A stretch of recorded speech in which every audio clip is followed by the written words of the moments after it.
Tiff Wright Writes presents The Terror of Success, a fan-fiction short story inspired by the lyrics of Ghost by Beyoncé. Chapter 1. Fatima knew she must be bored. She was cozied up under her favorite chenille throw, considering watching her version of a horror movie, a rom-com. However, it was October, there was just enough overcast to consider the weather gloomy, and it was an overall eerie day, so why not watch something that fits the vibe? With the Savannah wind blowing as the perfect backdrop, she settled in for a random recommendation by Netflix, Chasing Love. Sounds terrifying, she muttered out loud to herself. Happy week of Halloween to me. As the ads began to play, she replayed the events of her workday.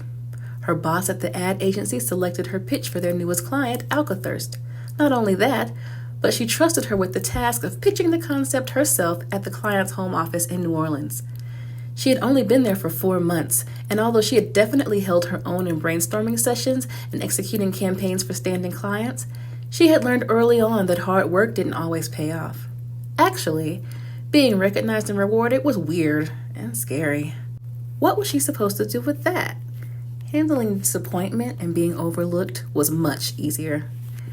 Trailing back to the present, she realized the film had been playing for about 10 minutes now. She rewound it as she always had to do, fully knowing that she would probably wander off with her thoughts again. It just couldn't be avoided, but she couldn't stand skipping parts. The film started with a couple freshly out of college, preparing to celebrate their 1-year anniversary. She couldn't help it. She rolled her eyes. This was truly fiction. That was not real life, at least in her life. Falling in love is frightening. As she said this, her mind wandered to Dion. They had been getting to know each other and going out on dates for about 3 months now. He scared her too. Being this consistent for 3 months was so uncanny. He put in as much effort as she did, communicated well, and was emotionally intelligent. She shuddered. Absolutely frightening, she thought. She rewound it again. This time, the character playing the comic relief was walking up to the door of the female lead. As she began to knock, Fatima jumped. Wow, that soundbar really worked. It sounded like the knock was right there in the living room. She heard a second knock. She paused the movie. Was that her door? She really should have invested in the ring like her bestie told her to do. She wasn't expecting anyone, so against her better judgment, she slowly walked towards the door. She saw a man in delivery clothes. He was holding something, but she wasn't answering.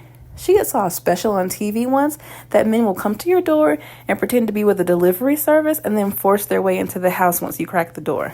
Oh no, she wasn't going for that. The delivery man must have saw movement in front of the peephole because he said, "I have a delivery for Fatima Freeman." He knew her name, she thought. That didn't mean anything though, because he could have been cased in her house or looked in her mailbox. The problem with having a creative mind and suffering with anxiety is you can make up all kinds of scenarios that lead to doom. Her phone rang so loudly then that it startled her, and she dropped it. She picked it up and saw that it was Dion. Hello? She stammered.